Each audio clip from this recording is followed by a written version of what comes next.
वहीम अस्सलाम वालेकुम मेरे प्यारे दोस्तों। जब आप अकेले बैठकर रोते हैं तो फरिश्ते अल्लाह से क्या कहते हैं? इसी तरह के इस्लामिक वाक़यात और इस्लामिक जानकारी के लिए हमारे चैनल को सब्सक्राइब कर लें और वीडियो को लाइक कर आखिर तक ज़रूर देखें। जब आप अकेले बैठकर रोते हैं तो फरिश्ते अल्लाह से क्या कहते हैं? जब आंखों से आंसू टपकने लगे, जब हौसला टूटने लगे, जब खामोशियां बयान से बाहर होने लगे, जब दिल टूटने लगे, तब जरा रुकिए और रुक कर सोचिए। हाँ, कोई नहीं अपना मगर रब तो है ना। बस जब अल्लाह साथ है तो कैसा गम। जब अल्लाह से कुछ मांग रहे हो तो शक में मत पड़ो, यकीन कामिल रखो, वो देगा क्योंकि वही देता है।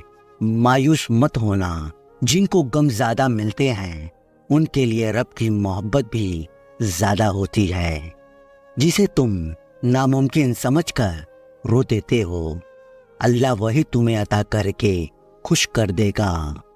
अल्लाह देना चाहता है तभी तो ख्वाब दिखा रहा है, हाथ उठाकर मांगने की तौफीक दे रहा है। जल्द खुशियाँ तुम्हारे मुकद्दर होगी इंशाअल्लाह।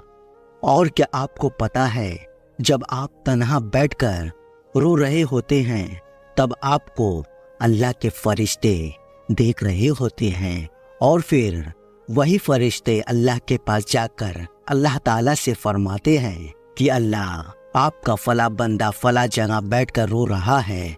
फिर अल्लाह पाक अपने फरिश्तों से फरमाते हैं कि मेरे बंदे के पास जाओ और उन्हें चुप कराओ। और फरिश्ते फिर थक हार कर अल्लाह ताला के पास जाकर कहते हैं कि अल्लाह, आपका बंदा अभी भी रो रहा है। और फिर फरिश्ते अल्लाह ताला से पूछते हैं कि आपका बंदा किस चीज़ के लिए इतना रो रहा है, जबकि आपके पास अपने बंदे के लिए अताओं का समुंदर है, आप उन्हें किस चीज़ से महरूम किए हैं?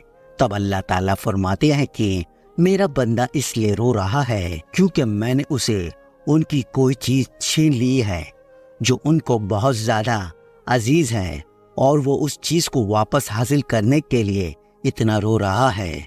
फिर अल्लाह पाक अपने फरिश्तों से फरमाते हैं कि मेरी ज़ात की कसम, अगर मेरा बंदा इस पर मेरी रज़ा के खातिर सब्र कर लिया तो मैं उसे ऐसी चीज़ से नवाज दूंगा जिस पर पूरी कायनात रश करेंगे, और फिर जो चीज़ उससे छीन ली गई है वो उस चीज़ को भूल जाएगा।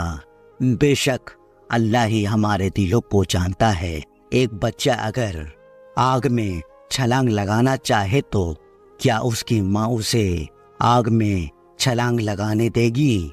बिल्कुल नहीं देगी, क्योंकि उससे बच्चे को खतरा है, जबकि वो नहीं जानता, मगर उसकी माँ बाखूबी जानती है।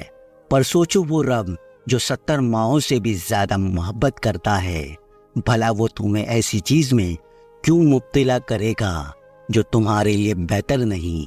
बेशक अल्लाह ही जानता है कि हमारे हक में क्या बेहतर है। जब तुम्हारी ज़िंदगी में कोई ऐसी तकलीफ़ या परेशानी आ जाए तो तुम्हारे कंट्रोल से बाहर हो, तो हमेशा याद रखना इस बात को कि आंधी के पीछे भी अल्लाह की रहमत की बारिश छुपी होती है। आप कभी भी अकेला नहीं होते। एक लम्हे के लिए यकीन रखो अपने अल्लाह पर। अगर आप उनकी रज़ा के खातिर सब्र कर लोगे तो फिर वो आपकी चाहत से राज़ी होकर उन्हें आपकी तकदीर का हिस्सा बना देगा। वही तुम्हारी कहानी को जब चाहे जहाँ चाहे मोड़ सकता है। जो कुएं से निकालकर यूसुफ अलैहिस्सलाम को मिस्र का बादशाह बना सकता है, वो अब तुम्हारे गमों को ख्वाहिशों में भी बदल सकता है। अल्लाह ताला फरमाता है कि दुआएं पहाड़ों को भी उनकी जगह से तब्दील कर सकती है। दुआ नसीब बदल सकती है, जो छीन लिया हो वो वापस लौटा सकती है, जिसके होने का गुमान भी ना हो वो दुआ कर सकती है। دعا ہر گمان کو حقیقت میں تبدیل کر سکتی ہے۔ دعا مومن کا ہتھیار ہوتی ہے۔ قرآن میں جگہ جگہ تسلی دے رہا ہے، نا امید مت ہو، کمزور نہ پڑو، یقین رکھو، تمہارا رب تمہارے ساتھ ہی ہے، تو بس بہت جلد ہی اب سب ٹھیک ہو جائے گا انشاءاللہ۔ وہ دن قریب ہے جب تم اپنی ہر دعا حقیقت بنتے دیکھو گے انشاءاللہ۔